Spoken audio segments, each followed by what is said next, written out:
السلام عليكم ورحمة الله وبركاته. الحمد لله نحمده ونستعينه ونستغفره ونؤمن به ونتوكل عليه ونعوذ بالله من شرور أنفسنا ومن سيئات أعمالنا.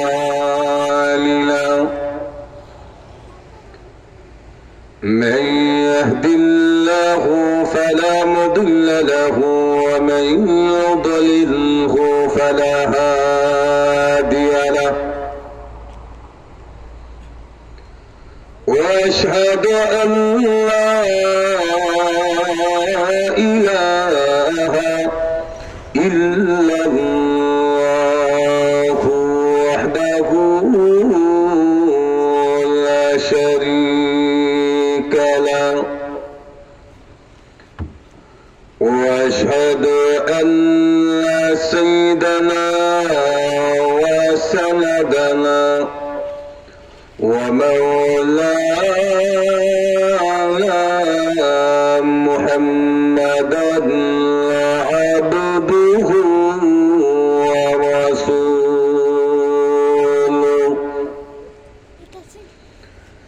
الذي أرسل إلى الناس كافة بشيرا ونذيرا وداعيا إلى الله بإذنه وسراجا منيرا. أما بعد فقد قال الله تعالى في كلامه المجيد وفي فرقانه الحميد. أعوذ بالله من الشيطان الرجيم. بسم الله الرحمن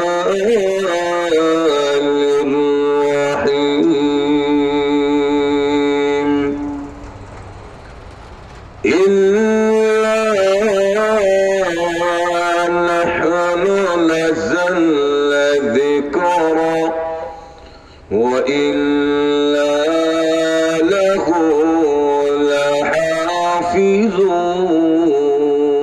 لحافظون. بارك الله لنا ولكم في القرآن العظيم ونفعنا وإياكم بالآيات والذكر الحكيم. صلى الله على سيدنا ومولانا محمد وعلى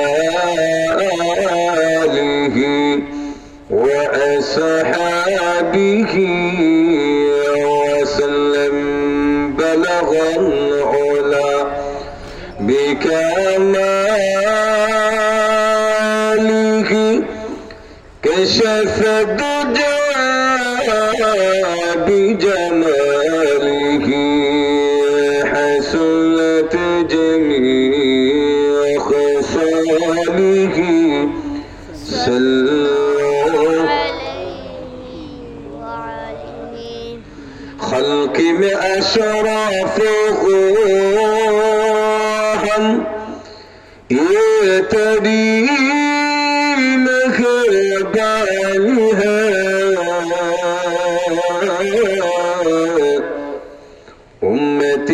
محمد روحا فقد तेरी करम है बलग العلا بكماله كشف الدجى بجماله حسنت جميع خصاله صلوا मदीना की हवा से जन्नती बू आती है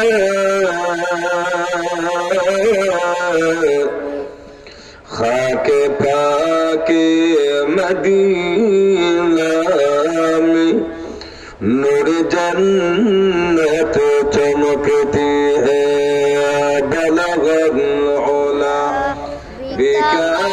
بكماله كشف الدجى بجماله حسنت جميع خصاله صلوا সাউন্ড একটু বাড়িয়ে দিন আমি উঠতে পারি না ঐতিহ্যবাহী সাতায় হাল প্রাক্তন জামে মসজিদের উদ্যোগে বার্ষিক ওয়াজ ও ইসলামী মহাসম্মেলনের পরম শ্রদ্ধেয়জন সভাপতি মঞ্চ বিষ্টা হযরত উলামায়ে কেরাম সম্মানিত সুধী সমাজ পর্দার অন্তরালে অবস্থানরত আমার শ্রদ্ধেয়জন মা ও বোনেরা, যে মহান আল্লাহ রাব্বুল আলামিন আমাদের অত্যন্ত দয়া করে কনকনে শীতের মাঝে হাড় ভাঙা শীতকে অপেক্ষা করে আজকের ইসলামী সম্মেলনে সমবেত হওয়ার তৌফিক দান করেছেন। সে সত্তার কৃতজ্ঞতা জ্ঞাপন করার জন্য প্রত্যেকের হৃদয় গভীর থেকে শ্রদ্ধাজনিত কণ্ঠে কালিমাতুশ শুকুর আদায় করছে আলহামদুলিল্লাহ। একটু লালা সানা দিয়ে বলেন আলহামদুলিল্লাহ। আমি আপনাদের সামনে মহান আল্লাহ রাব্বুল আলামিনের শিবানী পবিত্র কোরআনুল কারীম থেকে কালায়াতে কারিমা তেলাওয়াত করেছি। মহান আল্লাহ রাব্বুল আলামিন যেন আমাকে তিলাওয়াতকৃত আয়াতকে সামনে রেখে অত্যন্ত নিষ্ঠার সাথে সহিহ নিয়তে কিছু কথা বলার তৌফিক দান করেন এবং আপনাদেরকেও আমলের নিয়তে হৃদয়ের কান্দে কথাগুলি শ্রবণ করার তৌফিক দান করেন। সকলে বলুন আমিন। উলামায়ে কেরাম কথা বলেছেন, আপনারা প্রচন্ড শীতে এই ঠান্ডা মাটিতে বসে বসে শুনছেন। আল্লাহ রাব্বুল আলামিন যেন আজকের আয়োজনকে কবুল করে আমাদের সকলের নাজাতের উসিলা বানায় দেন। সকলে বলুন আমিন। তো আসল যে আয়াতে কারিমা তেলাওয়াত করেছি, তিলাওয়াতকৃত আয়াতে মহান আল্লাহ রাব্বুল আলামিন বলেন, ইন্না নাহনু নাযালনা যিকরা ওয়া ইন্না লাহু লাহাফিজুন। নিশ্চয়ই আমি এই দলনিবকে যিকির বা উপদেশ গ্রন্থ নাজিল করেছি এবং এই যিকিরের হেফাজতের দায়িত্ব আমি আল্লাহ গ্রহণ করেছি। সুবহানাল্লাহ বলেন। একটু আওয়াজ টাওয়াজ দিয়ে, কারণ এমনি তো যে শীত, আপনারা শীতে শ্রোতার সংখ্য বুঝতেছি আমি। আলোচনা অন্তত মন মতো করতে গেলে তিনটা জিনিসের প্রয়োজন। যখন কইটা আরো জোরে হোক গা সাবগর। এক নম্বর হলো আল্লাহর সাহায্য, যেরকম ঠিক না। দুই নম্বর মাইকের সাউন্ড একটু মন মতো হওয়া লাগে। তিন নম্বর সচেতন বেশি শ্রোতা লাগে। একটু শ্রোতা যদি কম থাকে তাহলে আলোচনা করার মতো একটু প্রেরণা, একটু আকর্ষণ বেশি থাকে না।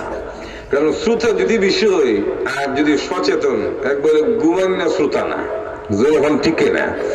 শ্রোতার বিষয় তো আর একটু জাগ্রত থাকো। আর যদি শ্রোতা হাবার না একটু সারা শব্দ না দেয়, তাহলে তো এমনি শীতের দিন তো কবরস্থানে ওয়াজ করা বলা। আপনার জিন্দে আসেননি, একটু জোরে বলেন। যাক, আসলে সবসময় তো বেশি মানুষের সামনে কথা বলে অভ্যাস। আলহামদুলিল্লাহ, আমি যে জুমার নামাজ পড়াই ঢাকা, প্রতি শুক্রবার আমার মসজিদের মুসল্লির সংখ্যা ওই ৩৫০০ পাই। মোটামুটি ইস্তেমার মসজিদের এক একটা তলা ইস্তেমার মালের মতো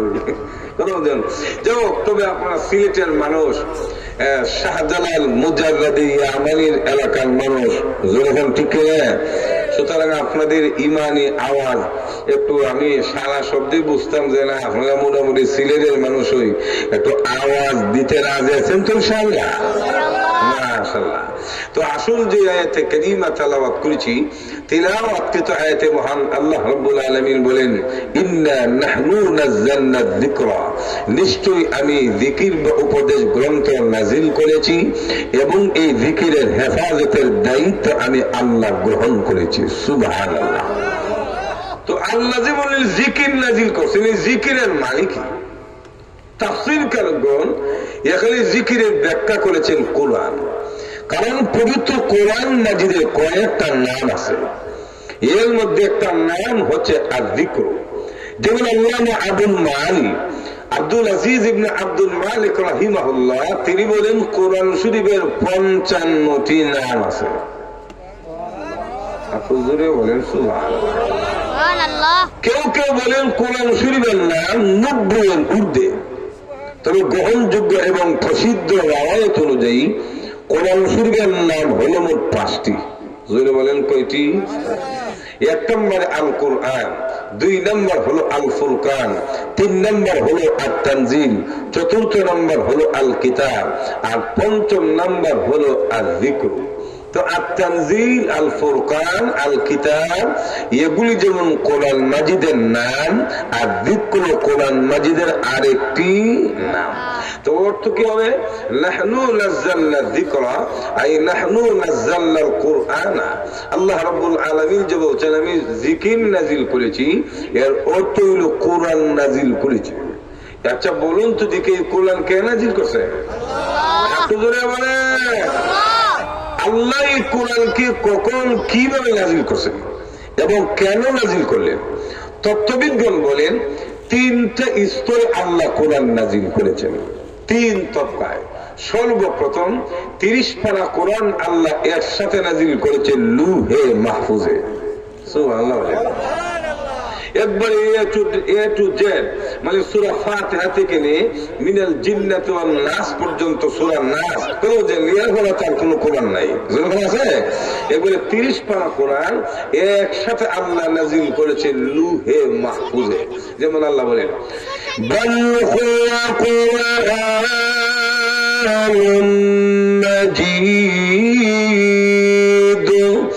ফি লাওহিন মাহফুজ।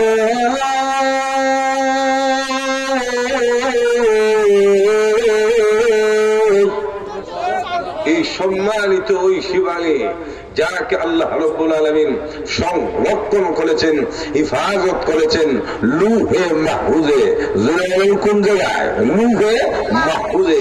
আর দ্বিতীয়বার কোরআন শরীফ একসাথে নাজিল করেছেন বাইতুল ইজ্জতে, একসাথে রমজান মাসে অথবা লাইলাতুল কদরে।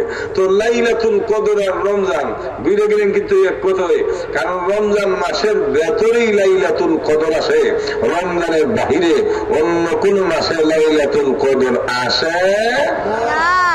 যেমন রাসূল বলেন তাহাররাও লাইলাতুল কদর ফিল ভিতরে মিনাল আশরিল আওয়াখির মিন রমাজান। তিরমিজির হাদিস। আল্লাহর রাসূল বলেন হে আমার উম্মতেরা, তোমরা লাইলাতুল কদর তালাশ করো রমজানের শেষ দশকের বেজুর রাত্রিতে। রমজানের বেজুর রাত্রি এখন ঠিক কিনা? এজন্য 21 তারিখ, তারপরে 23 তারিখ, 25 তারিখ, 27 তারিখ, 29 তারিখ এই বেজুর রাত্রি গুলি রমজানের শেষ দশকের যে কোনো একদিন লাইলাতুল কদর। ঠিক কিনা?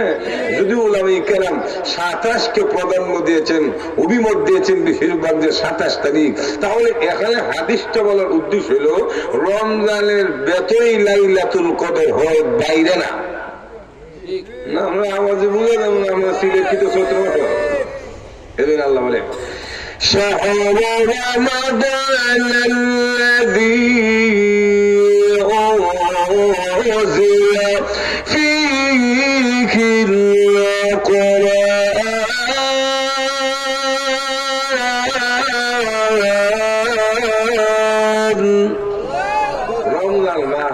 এমন এক মহিমান্বিত মাস, এমন এক বুজুর্গ মাস, যেই মাসের মধ্যে কোরআন নাজিল করা হয়েছে। সুবহানাল্লাহ বলেন। কয়বার হইল? বলে গেছে দুইবার, লুহে মাহফুজে আর বাইতুল ইজ্জতে একসাথে, কিন্তু তৃতীয়বার একসাথে না, 23 বছরে 30 পারা কোরআন আল্লাহ নাজিল করেছেন। সুবহানাল্লাহ বলেন। কোন জায়গায় নাজিল করছে বলবো? একটু জোরে বলেন না। نزل به الروح الأمين على قلبك لتكون من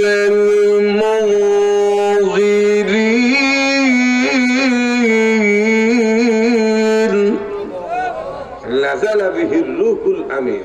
রুহুল আমিনের মাধ্যমে এই কোরআন নাজিল হয়েছে। রুহুল আমিনের মাধ্যমে।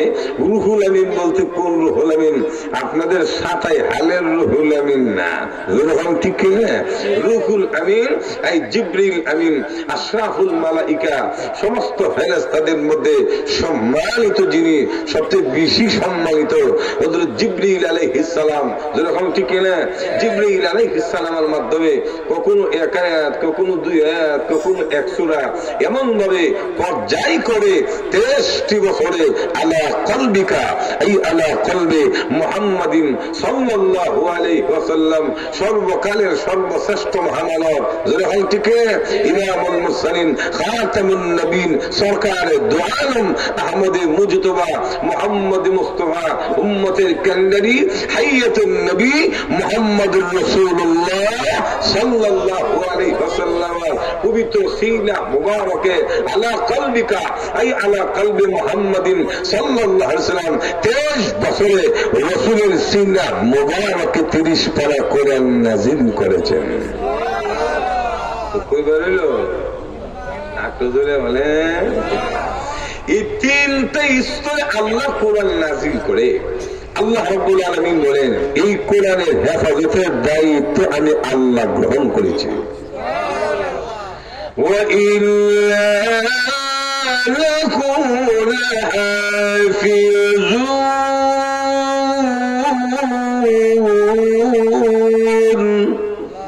আল্লাহ বলেন, কোরআন নাযিল করলাম আমি, এই কোরআনের হেফাজতের দায়িত্ব নিলাম আমি। আল্লাহ দায়িত্ব নেওয়ার কারণে যুগ যুগ ধরে এই কোরআনের বিরুদ্ধে ষড়যন্ত্র চক্রান্ত অব্যাহত থাকার পরে কোরআন যেভাবে আল্লাহ রাসূলের উপর নাযিল করেছেন এখনো এমনই আছে, এমনই থাকবে। এই কোরআনের মধ্যে কেউ রদবদল করতে পারে নাই, পারবেও না। বিশ্ব থেকে ষড়যন্ত্র করে কোরআনের লাইট নিভিয়ে দেওয়া সম্ভব হবে না। একটু করে বলে হেফাজতের দায়িত্ব কার? রসুলের যুগে ষড়যন্ত্র করছে উতবা, শাইবা, নজর ইবনে হারিস, ওয়ালিদ ইবনে মুগীরা, আবু জাহেল, ঠিক না? বিদেশ থেকে গায়ক পর্যন্ত আনছে এই কোরআনকে থামিয়ে দেওয়ার জন্য, মানুষকে কোরআনের কাছ থেকে দূরে সরাইয়া কুফরি তন্ত্র কায়েম করার জন্য নজর ইবনে হারিস রোম এবং পারস্য দেশ থেকে কিছু মনে করেন গায়ক গায়িকা নর্তকী কিনে আনছে। ওই যে বাউল, যেরকম কি বাউল, আমরা দেশে বাউল আসেনি, নজর এখন আছে না নাই? ওই যে কিছুদিন আগে তো বাইরে লেগেছে আবুল সরকার, যেরকম ঠিক কিনা। এই বাউল মানে হলো এটা নাটক, যেরকম ঠিক কিনা। এই বাউলদের উদ্দেশ্য হলো রসুলের যুগে ছিল এদের উদ্দেশ্য মানুষকে কোরআন থেকে দূরে সরিয়ে দেওয়া। আজকের বাউল যারা মারফতের নামে, তাসাউফের নামে, পীরানির নামে যারা বাউলগিরি করে, এদের একটি উদ্দেশ্য আল্লাহর কোরআন থেকে মানুষকে দূরে সরিয়ে দেওয়া, যেরকম ঠিক কিনা। এই জন্য তো আবুল সরকার যে বক্তৃতা দিয়েছে আল্লাহ আল্লাহ রসুলের বিরুদ্ধে, কোরআনের বিরুদ্ধে অপব্যাখ্যা করে এই দেশের মুসলমানদের ধর্মীয় অনুভূতিতে আঘাত করেছে। আমরা আগেও চেয়েছি, এখনো চাচ্ছি ধর্ম অনুভূতিতে আঘাত দেওয়ার কারণে আবুল সরকার এবং তার সঙ্গকে যথেষ্ট এবং দৃষ্টান্তমূলক বিচার করতে হবে, জোরে বলেন ঠিক কিনা। বাউল তুইল নাফা, যেরকম ঠিক কিনা। আপনারা বুঝেননি বাউল তো? আল্লাহ রাসূল বলেন আকসারু আযাবিল কবর মিনাল বাউল। আরেক হাদিসে বলেন যে ইস্তানজিহু মিনাল বাউল ফা ইন্না আম্মাতা আযাবিল কবর মিনহু। তোমরা বাউল থেকে দূরে থাকো। রাসূল বলেছে বাউল থেকে দূরে থাকো। বাউলের অর্থ হইল পেশাব। যেরকম কি পেশাব বুঝেনি, ফসরা মুত, যেরকম কি মুত। এখন বলেন মুত বাবা না খানা, এটা পাকনা না পাক। এই জন্য রাসূল বলেন বাউল থেকে দূরে থাকো, কারণ মানুষের মূলমূত্র এটা জামাতে লাগলে জামাত নাপাক হয়, শরীরে লাগলে শরীর নাপাক হয়, যেরকম ঠিক না। এর থেকে যদি পরহেজ না করে, একটু মনে করেন সচেতন ইহতিয়াত না হয়, তাহলে রাসূল বলেন কবরের মধ্যে আযাব হবে। ঠিক তেমনি ভাবে মানুষের বাউল যদি শরীরে লাগলে কবরে আযাব হয়, আবুল সরকারের মতো এই কুদার জহিরা এই বাউল মানুষের ইমানে লাগলে ইমান নাপাক হয়ে যেরকম ঠিক না। মানুষের বাউলের কারণে কবর আযাব, আর আবুল সরকার বাউল এর কথা যদি ইমানে লাগে তাহলে জাহান্নামের আযাবে জ্বলতে হবে। জোরে বলেন ঠিক কিনা? বলছিলেন নজর ইবনে হারেম বাহির থেকে পর্যন্ত নর্তকী আছে, কোরআনটা থামাই দিত। শুধু তাই না, কাসাসুল আম্বিয়াতে উল্লেখ করেছে সাইয়্যিদুনা ওয়া আমিরুনা, ওয়াদ্দ পৃথিবীর শাসক যিনি ছিলেন হযরত ওমর ইবনে খাত্তাব রাদিয়াল্লাহু তাআলা, তিনিও ইসলাম গ্রহণ করার আগে এই কোরআনের আলো থামিয়ে দেওয়ার জন্য, নিভিয়ে দেওয়ার জন্য গভীর ষড়যন্ত্রের চোখ এঁকেছিল। কিন্তু পারে না। কেমনে? কাসাসুল আম্বিয়াতে আনছে হযরত ওমর প্ল্যান করছে আল্লাহর রাসূলকে হত্যা করবে, কারণ রাসূলকে হত্যা করলে ইসলামও থাকবে না, কোরআনও থাকবে না। এক গুলিয়ে দুই পাখি শিকার। নাউযুবিল্লাহ জুড়ে বলেন না। কিন্তু ওমর তো জানে না কোরআনের হেফাজতের দায়িত্ব যার, রাহমাতুল লিল আলামিনের পাহারা দেওয়ার দায়িত্ব দুই কারণে রসুলকে হত্যা করতে পারে নাই, শহীদ করতে পারে নাই। এর একটা কারণ রসুলের পাহারাদেরকে। তো আল্লাহ যদি কাউকে পাহারা দেয়, আল্লাহ যদি কাউকে হেফাজত করে, আমার তো বিশ্বাস পারমাণবিক দিয়ে মারতে পারে না। এত যেরকম ঠিক না? আল্লাহ নিজে বলছেন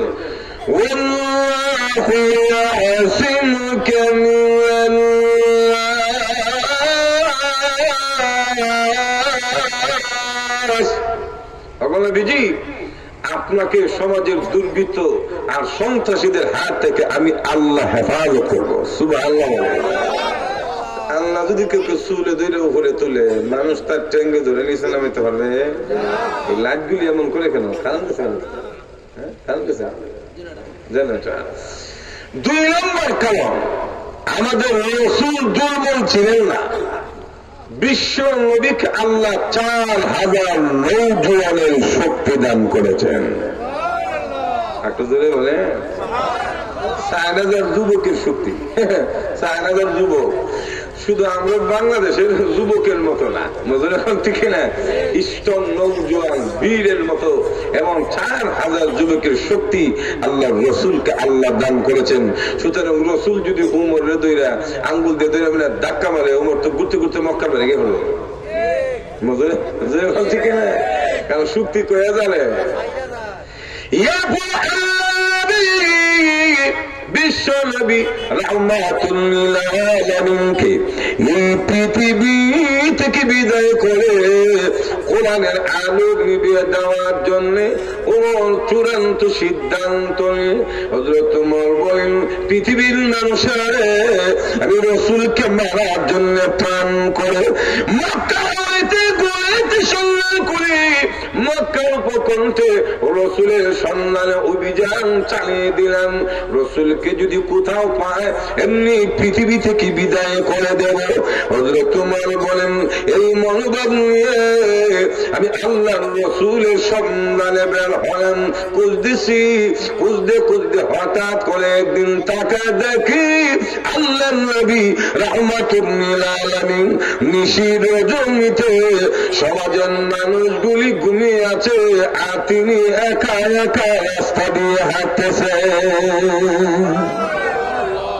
তো রাত যত গভীর হয় মানুষের ঘুম কিন্তু তত সাফে। না এই জন্যই তো সুরা রাত্রে চুরি কইরা সাঁতার কাটিয়া কিসি গিট কাটিয়া খুন্ডাল লয়ে জায়গা বুঝলি এখন ঠিক ঘুমাইলে চুরি কত সুবিধা। আমি তাকে দেখি সমাজের মানুষগুলি ঘুমিয়ে আছে, আর আল্লাহ নবী একা একা রাস্তা দিয়ে হাঁটে। হযরত ওমর বলেন, আমি মনে মনে ভাবলাম এই সুযোগটা হাত ছাড়া করা যাবে না, কারণ এখন যদি মারি আমি ওমরের বিরুদ্ধে সাক্ষী দেওয়ার কোন লোক থাকবে না। কারণ দেখলে সাক্ষী দিতে, না দেখলে সাক্ষী দেওয়া যায়। আপনি যদি বলেন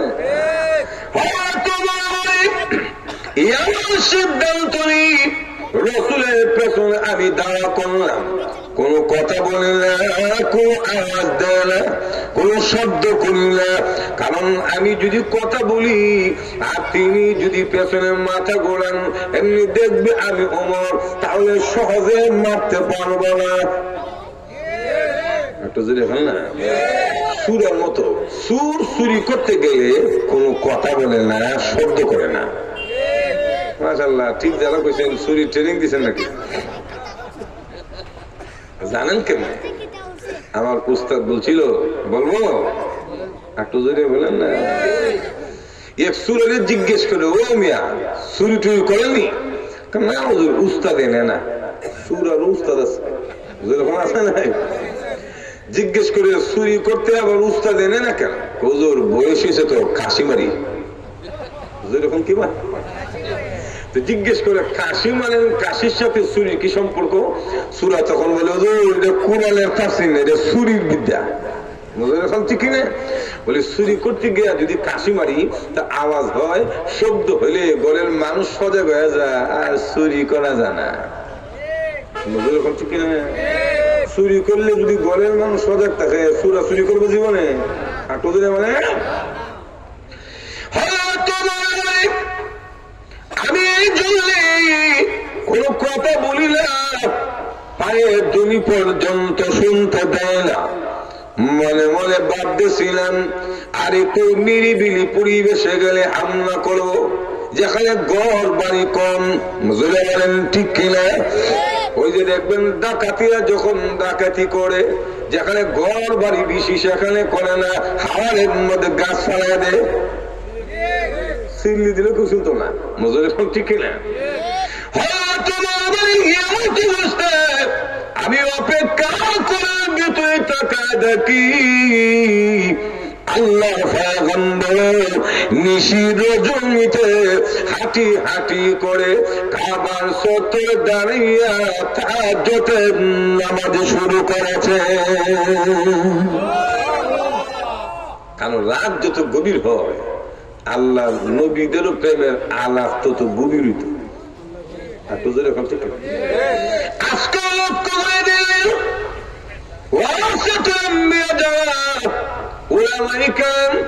এবং মাদ্রাসা তলাবাই ইলম, সমাজের মানুষ ঘুমায় থাকে, তারা ঘুমায় না। বিশ্বাস যদি না করেন যাবেন আমাদের কওমি মাদ্রাসায় যাবেন। যেরকম কোন মাদ্রাসায়? একটু জোরে হোক গা। মহল্লার মানুষগুলো ঘুমিয়ে আছে, নীরব নিস্তব্ধ, নিজম রজনী, কোন আওয়াজ নাই। যেরকম ঠিক কিনা? কিন্তু আমাদের কওমের ছেলেগুলি কালাম, কেউ হাদিসের কিতাব মোতালা করে, কেউ ফিকহের কিতাব, কেউ নাহু সরফ, আবার দেখবেন ছেলেরা কোরআন পড়ে, আবার কেউ তাহাজ্জুদ পড়ে, আবার লক্ষ্য করে দেখবেন 3:30 থেকে 4টার সময় কেউ কেউ কোরআন তেলাওয়াত করে, আবার কেউ কেউ সিজদায় পড়ে বিশ্ব মুসলিম উম্মার কল্যাণে কান্নাকাটি করে। মানুষ তো ঘুমাই গেছে, কিন্তু মাদ্রাসার ছেলেরা হুজুরা ঘুমানা। মজুর এখন ঠিক কিনা?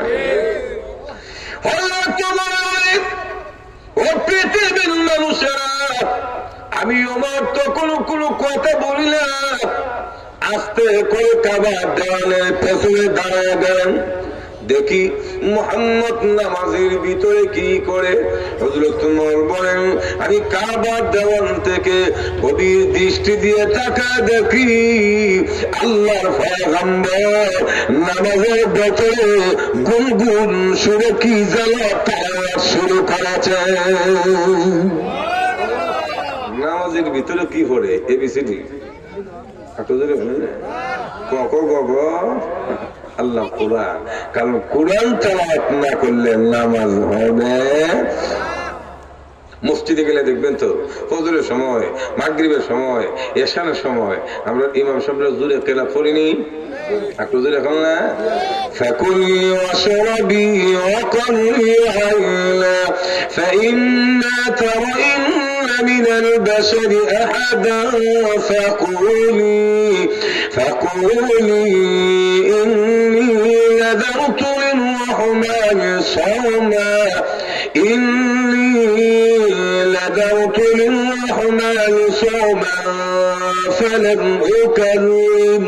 فلن أكلم اليوم إنسيا। পড়েনি একটু জোরে বলেন না। আমি যে শোনাটি তেলাওয়াত শোনার পরে মন্ত্রমুগ্ধ হয়ে গেলেন, বিমুখিত হয়ে গেলেন। কারণ নবীর তেলাওয়াত জগৎ বিখ্যাত তেলাওয়াত।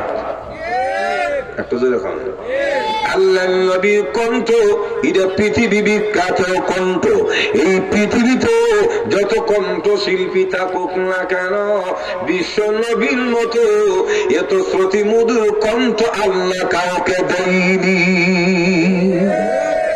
একটু ধরে এখন না তুমর বলে রসুলের তেলাওয়াত শুনলে আমি তখন মনে মনে বললাম, কারণ ওমর তো তখন মুসলমান না, মজুর এখন ঠিক কিনে গেছিল রসুল্লে কোরআন পৃথিবী থেকে উৎখাত করে দিবে।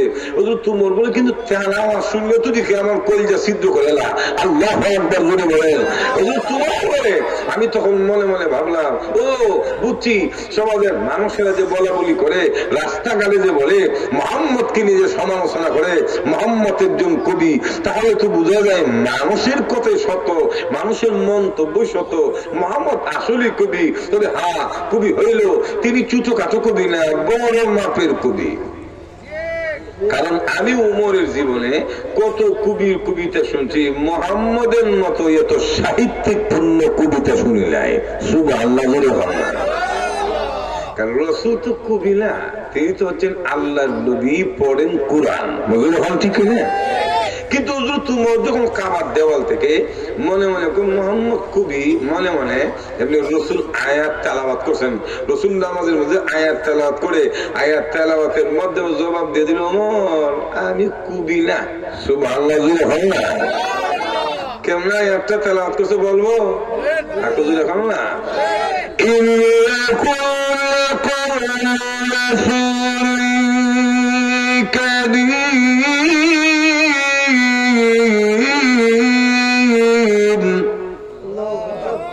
وما هو بقول شاعر قليلا ما تؤمنون।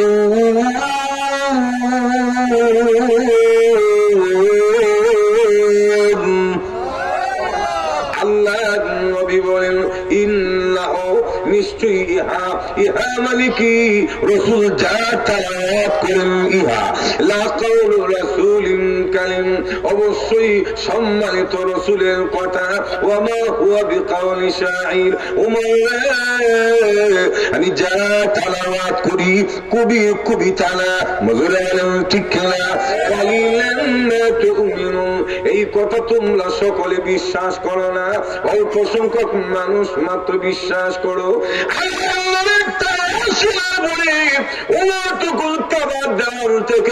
মনে মনে বলে বিষয়টা কি গো, আমি না মনে মনে কবি বলেছি, মোহাম্মদ আমার মনে কথা কেমনে বুঝে?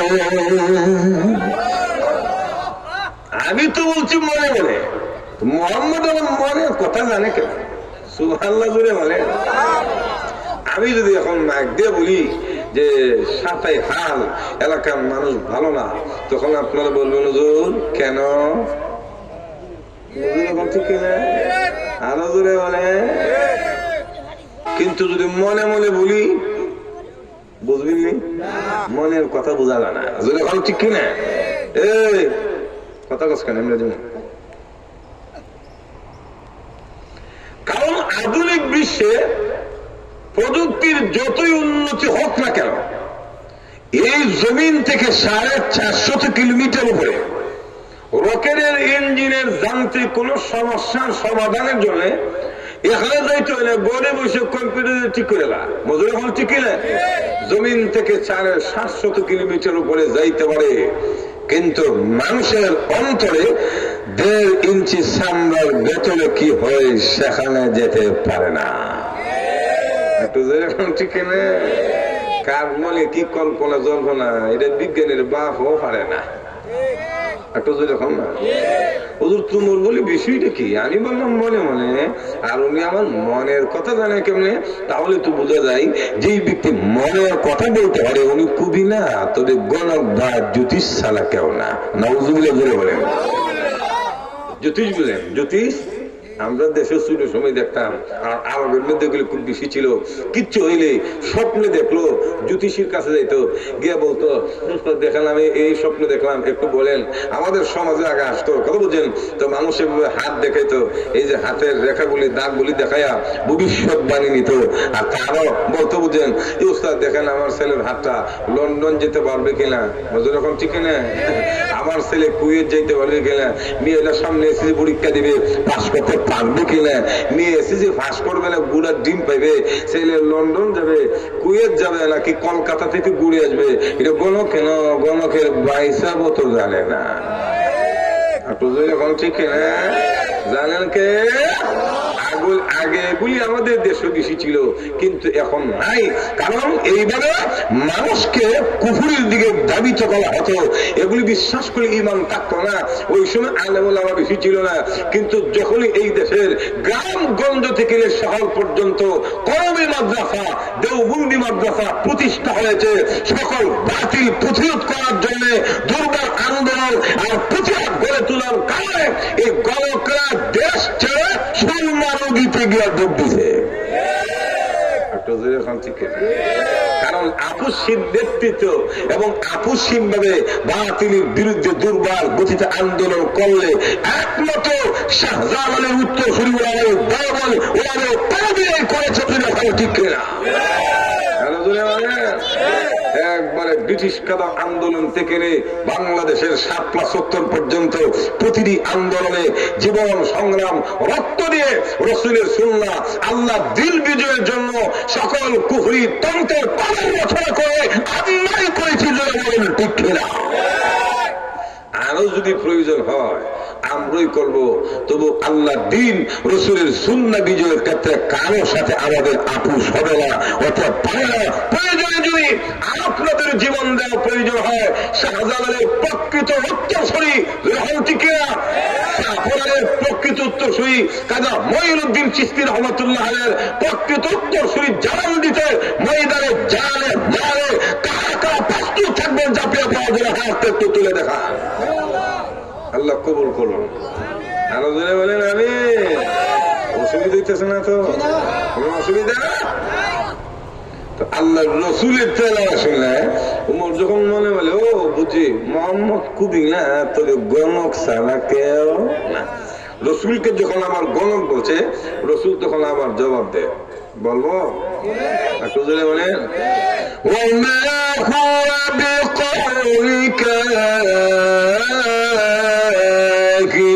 قليلا ما تذكرون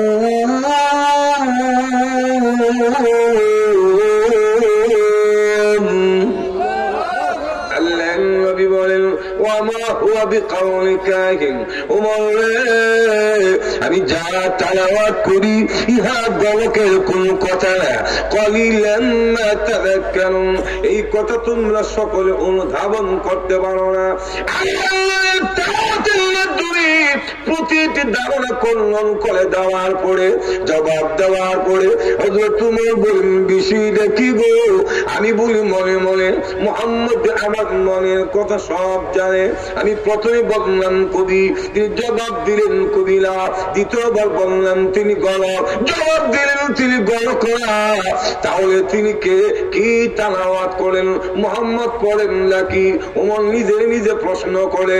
হযরত ওমর যখন তৃতীয়বার নিজেকে প্রশ্ন করে, ওমর তিনি কবিও না, গণকও না, কবিও না, তাহলে তিনি পড়েন নাকি? এমনি আল্লাহ নবী রাহমাতুল্লিল আলামিন নামাজের ভেতর থেকে ওমরের কল্পনা জল্পনা তৃতীয়বারে জবাব দিতে শুরু করেছে। রাসূল বলেন তানজিলুম মির রাব্বিল আলামিন। ওমর, আমি যা তেলাওয়াত করি সমগ্র জগতের প্রতিপালক মহান আল্লাহর পক্ষ থেকে নাযিলকৃত আল্লাহর কোরআন তেলাওয়াত করি।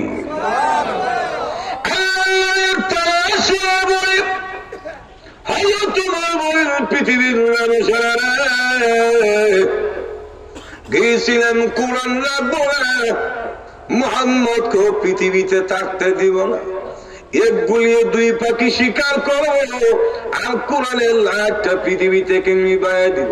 কিন্তু না, আমি ওমর কোরআনের আলো নিবাইব দূরের কথা, ওই দিন রাহমাতুল্লিল আলামিন বিশ্ব শোনার পরে ওই দিন আমি ওমরের অন্তরে কালেমা পড়ে মুসলমান হওয়ার মনোভাবে জন্ম হয়ে গেছে। একটু জোরে বলুন আল্লাহু আকবার। গেছিল কোরআনের আলো নিবই তো, আল্লাহরও তেমন করে কোরআনের আলো জ্বালায়া দিছে। একটু জোরে বলুন ঠিক না? এই কোরআন সাধারণ কোন কিতাব না, এটা সারা গামের মাল কুফির বাতি না। ফুক দিলে নিবে যাবে, এটা হবে না। রাসূলের যুগে ষড়যন্ত্র করেছে, এখন হচ্ছে ব্রিটিশরা করেছে। ওই যে ব্রিটিশরা এই দেশের 190 তথা 200 বছর শাসন ক্ষমতা ছিনিয়ে নেওয়ার পরে এরা চামড়া নিচে চর্বি মোটা হয়ে গেছিল। মজুর এখন ঠিক কিনা? দেশের ক্ষমতা ভাইয়া চর্বি মুড়ে গেছে, এই জন্য চাইছিল এই হিন্দুস্তান থেকে কোরআনের আলো নিবাই দেবে। তাই তারা 3.5 লক্ষ কোরআন শরীফকে আগুন দিয়ে জ্বালিয়ে পুড়ে সারকার করে দিয়েছিল। উদ্দেশ্য কি? কোরআন শরীফ লাগবে না। কিন্তু এই সাদা চামড়ার বাচ্চারা তো বোঝে না এটা কোনো বই পুস্তক ফুতির বই না, এটা আল্লাহর কিতাব। বুঝুন এখন ঠিক না? এরা জ্বালাইছে 3.5 লক্ষ। আল্লাহ রাব্বুল আলামিন এই পর্যন্ত কোরআন হেফাজতের 5ম পদ্ধতি যেটা হাফেজ কোরআন, আল্লাহ হাফেজ কোরআন বানাইছে 4 কোটি। সুবহানাল্লাহ। আস্তে না কয়ে বোর কানে গিয়ে কয়ে একটু জোরে বলেন সুবহানাল্লাহ। কয় কোটি? এই কোরআন শরীফ ধ্বংস করে দিবে। এর জন্য আল্লাহ শামসুল হক আফগানি রাহমাতুল্লাহ আলাইহি তিনি বলেন আল্লাহ কোরআন হেফাজতের 5টা পদ্ধতি গ্রহণ করেছেন। 1 নম্বর লৌহে মাহফুজে এখানেও কোরআন আছে, 2 নম্বর বাইতুল ইজ্জতে সেখানে আছে, 3 নম্বর রাসূলের সিনা বলাকে রাসূল তো হাফেজ কোরআন এই জায়গাতে আছে। মজুর এখন ঠিক কিনা? 4 নম্বর হলো কাঠ কাগজ পাথর বুঝেন সামনের মধ্যে লিখিত আকারে। 5ম নম্বর হচ্ছে মানুষের সিনা হাফেজ কোরআনের মাধ্যমে। এজন্য আমি বলি গোটা পৃথিবীর কোরআনকে যদি আগুন দিয়ে জ্বালায় পড়ে সালকাল করে দেয় এর হলো কোরআন থাকবে। যখন ঠিক কিনা? আগুন লাগাইলে কোরআন ফুরিয়ে দেওয়া সম্ভব, যে বুম মেললে ছাপা খানা উড়িয়ে দেওয়া সম্ভব, কিন্তু 4 কোটি হাফেজ কোরআনের সিনা থেকে কোরআন বের করা সম্ভব না। কারণ এটা এমন ভাবে সংরক্ষিত, দেখা যায় না, ধরা যায় না। কেলেন লাগায় মোটা কেবল লাগায় বের করা যাবে না। ঠিক কিনা? কেরেন লাগায় গাড়ি তুলতে পারবা গাতার থেকে, কিন্তু কোরআন বেরোতো না। জুড়ে বলেন ঠিক কিনা? দায়িত্ব কার? এজন্য একবারে বলছিল, বলবো একটু জোরে এখন, যদি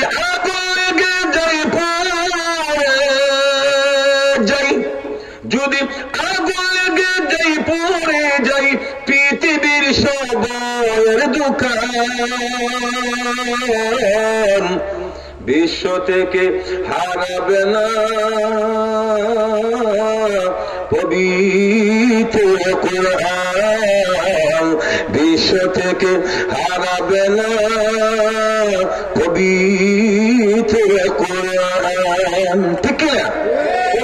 যদি আগুন লেগে যাই পুড়ে যাই, যদি আগুন লেগে যাই পুড়ে যাই পৃথিবীর সবার দোকান, বিশ্ব থেকে হারাবে না পবিত্র কোরআন, বিশ্ব থেকে হারাবে না পবিত্র কোরআন। আওয়াজ দিয়ে বলেন ঠিক না? আমরা কোরআনের পক্ষে আছি তো ইনশাআল্লাহ। কোরআন আমাদের জান, কোরআন আমাদের মান, কোরআন আমাদের রূহ, কোরআন আমাদের খবর। কোরআনের বিরুদ্ধে কোন ষড়যন্ত্র জুড়ে বলেন ঠিক কিনা? আরো জনে আসুন, বলছিলাম কোরআন নাজিল করছে কে? হেফাজতের দায়িত্ব কার? এটা সেরা গালির মান কুফির বাতি না, সব ব্যাখ্যা দিবার টাইম নেই, কথা বলতে গেলে অনেক সময় হয়ে যাবে। তো আসুন, আল্লাহ রাব্বুল আলামিন এই কোরআনকে নাজিল করে কোরআনের হেফাজতের দায়িত্ব নিয়ে আমরার কাছে যে কোরআন শরীফ আল্লাহ দিয়েছেন, আমরা মুসলমান হিসাবে এই কোরআনের কোন হক বা দায়িত্ব আদায় করার দরকার আছে না নাই? কেমনে আদায় করবেন? সব করে বলি, অসুবিধা হয় না তো? 3 পদ্ধতিতে। প্রথম নাম্বার, কোরআন শরীফ সহিহ শুদ্ধভাবে তেলাওয়াত করতে হবে। 2 নাম্বার, বেশি বেশি করে কোরআন শরীফ তেলাওয়াত করতে হবে। 3 নাম্বার, কোরআন অনুযায়ী জীবন, রাষ্ট্র, সমাজ গঠন করতে হবে। প্রথম নাম্বার কি? কোরআন শুদ্ধ করতে হবে। কেন শুদ্ধ করবেন? কোথায় গিয়ে শুদ্ধ করবেন? বলে কোথায় গিয়ে শুদ্ধ করবেন? শুদ্ধ করার জন্য এই দেশের সুবাহি মক্তব, মসজিদ ভিত্তিক মক্তব, বিশেষ করে মাদ্রাসা, আর বাংলাদেশিদের জন্য কওমি মাদ্রাসা। জোরে জোরে জোরে বলেন ঠিক না? কারণ ধর্মীয় শিক্ষার ক্ষেত্রে কওমি মাদ্রাসার কোন বিকল্প হতে পারে না। আরো জোরে বলেন। বলতে পারেন যে একটু জোর দিয়ে, বলে হ্যাঁ জোর দিয়ে বলছি, জোর দিয়ে যেরকম ঠিক না? কারণ বাংলাদেশের স্বাধীনতার পর থেকে কত সরকার আইল গেল, কোটি কোটি টাকা এক একজন খেলোয়াড়ের পেছনে খরচ করার পরও বিশ্বকাপ আনতে পারে নাই।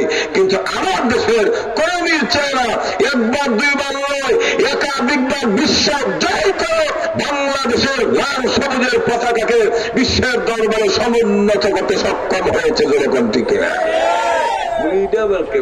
কেমনে বুঝাই দে? নাজমুস সাকিব, যেরকম ঠিক না?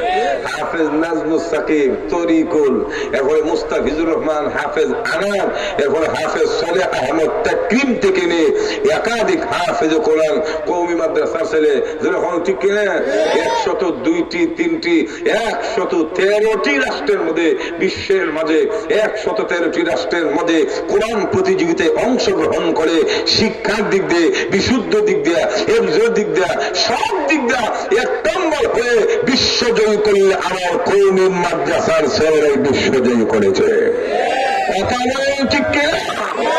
সুতরাং আমরা এই দেশের চ্যাম্পিয়ন ধর্মীয় শিক্ষার ক্ষেত্রে। হিসাব করে লাভ না, এটা কওমির গুণগান গাইতে হইব। একটু জোরে বলেন ঠিক কিনা? 2 নম্বর, কেন শুদ্ধ করবেন? রাসূল বলছেন রুব্বা তালিল কোরআন ওয়াল কোরআন ইয়ালানু। এমন অনেক কোরআন তেলাওয়াতকারী আছে যে কোরআন শরীফ পড়ে ঠিকই, কোরআন বদদোয়া মারে। এখন প্রশ্ন হলো, কোরআন বললে সওয়াব হবে, বদদোয়া কেন? মজা এখন ঠিক না? আলাদা মানে বদদোয়া কেন? 2টা দৃষ্টান্ত দেই। আমরা বাংলাদেশ আর ইন্ডিয়ার মধ্যে বর্ডার আছে না নাই? সীমান্ত এলাকা আছে। এখন দেখবেন তো বর্ডার দিয়ে আসা যাওয়া করলে কোন সমস্যা হয় না, বিএসএফ গুলি দেয় না। কিন্তু তার কাটা দিয়ে যদি কেউ ঢুকে, শুধু গুলি করে মেলা মজুরি এখন ঠিক কিনা কান কানা দিয়া বর্ডার ছাড়া অন্য জায়গায় দিয়ে আসা যাওয়া যেমন অনিরাপদ মরতে হয়, ঠিক তেমনি ভাবে কোরআন শরীফের অক্ষর গুলি 29টি অক্ষর উচ্চারণ করার মার্কান আছে, বর্ডার আছে, এখন ঠিক কিনা? এই অক্ষর গুলি মাখরাজ অনুযায়ী শুদ্ধ করে না করলে ওই বর্ডার ছাড়া যেমন তার কানা দিয়ে ঢুকলে গুলি খাওয়ার লাগে, ঠিক তেমনি ভাবে 29টি অক্ষর উচ্চারণ করার মার্কাজ ছাড়া বিশুদ্ধ করে তালাওয়াত করলে আল্লাহর অভিশাপ নেওয়া লাগে। আপনাদের এখন ঠিক কিনা? আর একটা দৃষ্টান্ত দেই, বলবো আপনাদের গ্রামের নাম কি? সাতাই হাল। সাতাই হালের মনে করেন একবারের নাম হলো কালো মিয়া। কোন মিয়া আছে না আমাদের দেশে? কালা মিয়া, লাল মিয়া, দলা মিয়া, সবুজ মিয়া। মজুরখন ঠিক একবারের নাম হলো লাল বাসা দিয়ে যায়। লাল বাসা এগুলো একবারে কালার কালা গুলে মেলে চলছে বাংলাদেশ। এখন একবার নাম হলো কালো মিয়া। এখন আপনি দেখতে দেখবেন কাল্লা কাল্লা কালো মিয়ারে যদি আপনি কাল্লা এখন এই বেলা কি তারা করতো না? না আমাদের আওয়াজ বুঝে যাবো না, কপালে সুমা দিব, কপালে সুমা দিব। যতক্ষণ পর্যন্ত দেখে ততক্ষণ দৌড়াবে। কেন? বেটার নাম হলো কালো মিয়া। তাকে কালো মিয়া না করে অশুদ্ধ করে কাল্লা বললে যেমন তার মনে ব্যথা লাগে, আল্লাহর কোরআন অশুদ্ধ করে তালাওয়াত করলে আল্লাহর মনেও ব্যথা লাগে। একটু এখন এই জন্য রাসূল বলছেন রুব্বা তালিলিল কোরআন ওয়াল কোরআন ইয়ালানু, এমন অনেক কোরআন তেলাওয়াতকারী আছে কোরআন শরীফ তেলাওয়াত করলো উল্টা বদদুয়া মারে, কারণ শুদ্ধ না। যখন ঠিক কিনা? এজন্য প্রথম নম্বর দায়িত্ব হলো আমরা বিশুদ্ধভাবে শুদ্ধ করে আল্লাহর কোরআন মাজিদ তেলাওয়াত শিখতে হবে। যদি বলেন ঠিক কিনা? 2 নম্বর হলো বেশি বেশি করে কোরআন শরীফ তেলাওয়াত করতে হবে। বলে হুজুর কোরআন শরীফ তেলাওয়াত করলে লাভটা কি? লাভ অনেক। 1 নম্বর লাভ হলো আপনার দায়িত্ব আদায় হবে। 2 নম্বর লাভ হলো প্রত্যেকটা অক্ষরের বিনিময়ে মহান আল্লাহ রাব্বুল আলামিন 10টা করে সওয়াব দান করবে। মানে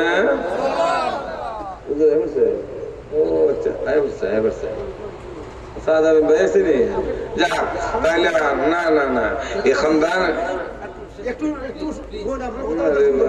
অসুবিধা নেই, অসুবিধা নেই। আবার কোনে আমাদের শাইখে নবী কত বলছেন রশিদ রহমান ফারুক দামাত বরকাতুমের সুযোগ্য ছেলে আজকে মোনাজাত করবেন হযরত মাওলানা সাআদ আমির সাহেব দামাত বরকাতুম। হুজুর আয়েশা বলেন এরা এই খানদানের সাথে বেয়াদবি করা বলা না। মজুর এখন ঠিক কিনা?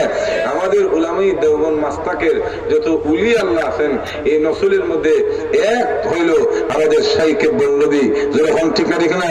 লুৎফুর রহমান বন্নবী রাহমাতুল্লাহ আলাইহি। সুতরাং এই খানদানের একজন আল্লাহ রাব্বুল আলামিন আমি যে আলোচনাগুলি করছি এগুলি আপনাদের জেহেনে রেখে বাস্তবে ফেক্টি করে কোরআনের সাথে সুসম্পর্ক রেখে কোরআনের হক আদায় করার তৌফিক দান করুন। সকলে বলুন আমিন।